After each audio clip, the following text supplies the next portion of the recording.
Pauline, are you listening? This is all about you, girl. Myself and Pauline met at the tender age of 6 at none other than Chisapiti Junior School. We stuck to our own in the beginning. She considered me a villager of some sorts, whose mother left her destitute in the hands of the school matron and would only pop in every odd Friday to collect me. Our first real encounter was in about grade 4 on the school field during break time. Us boarders would often play the begging game. When our stale sandwiches were depleted in seconds, we would forage around and explore other options for food. One day, we came across Pauline and crew. I still remember their brightly colored lunchboxes, exploding with desired goods. We were in the correct line of fire here. Cupping our hands like real homeless 9-year-olds, we asked the crew if anything was to spare. We got eye rolls and ignorance from most, except Pauline. She handed us her fully loaded lunchbox and said, "Be gone with that. Return it when you're done." This is when our friendship began. It actually didn't really evolve much since that moment. Pauline was a studious goody two-shoes, and myself often found floundering in swimming pools or tennis courts. So our paths didn't cross too much, except for the odd leftover bicky or sambo. A few years later, we walked beyond the tree line and found ourselves in Harare's most prominent girls' senior school. Chisapiti Senior, a bag of city slickers and misfits, came together. From the starving farm villagers to the nerdy townies, our friend group, commonly known as the Strikers, was formed. Yeah. Getting up to mischief and mayhem, we stirred up the competitive side in each other, each striker wanting to clever dick a little bit more than the last. Neens was a cautious kid, never being too extra, except when it came time to devouring vitamins or other meds. The whole pharmacy would come out. Of course, this was sound advice from her mum, Monica, with all her fun medical facts. Tom has since been exposed to such fun facts, with being told to run around the farm topless first thing in the morning to get some much-needed vitamin D. Oh, well. Neens has a bit of history with driving, and if you've ever been in a car with her, you know it's a bit hair-raising to say the least.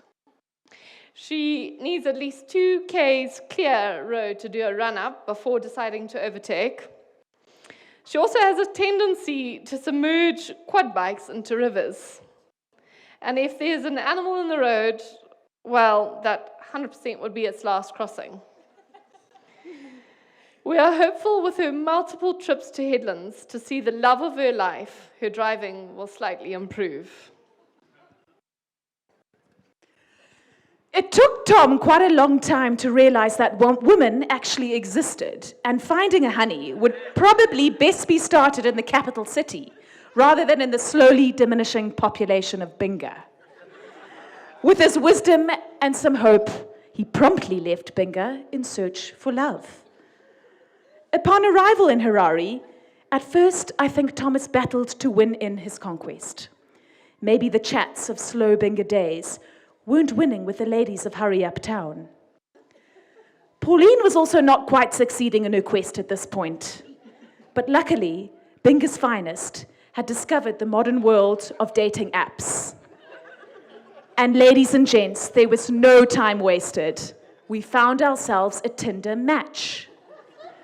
We were actually having a drink at Corky's one Friday evening when Thomas Locke and several other Tinder matches were spotted at the bar.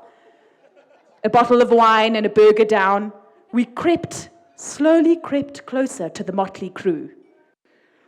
There was no ways the Prince of Binga was doing this without some added confidence. He fired up those shots, boy, and without hesitation, made some impeccable moves that changed his life forever. Success, a very pain-free first encounter.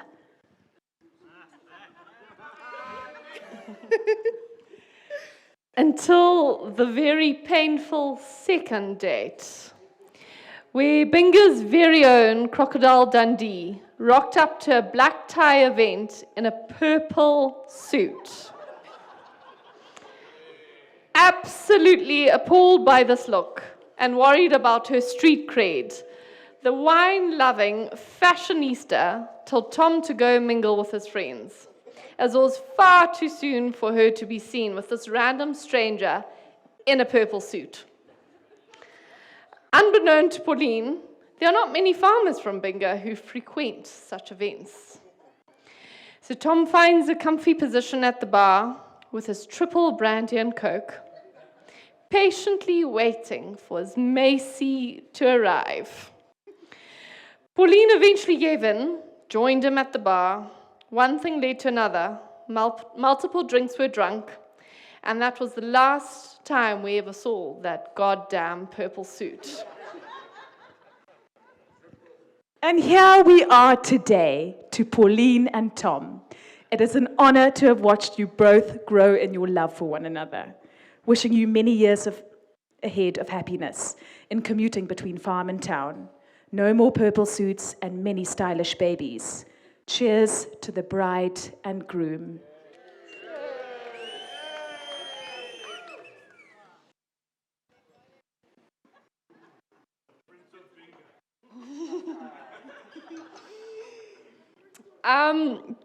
Before we crack on with the speeches, we have a message from Tom's brother Jason and his family.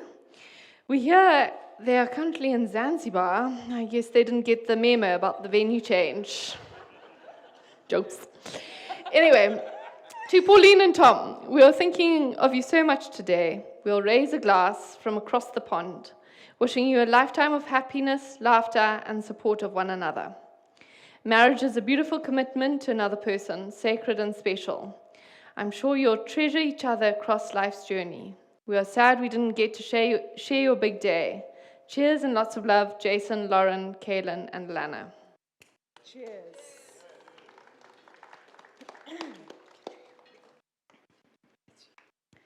Our first speech of the evening, almost the most important. Well, he certainly thinks he is. An upstanding citizen whose reputation precedes him. He's kept an almost perfect attendance level at every prison in the country. This man is no joke. He is a profound professor of business with a whopping total of 1 M level.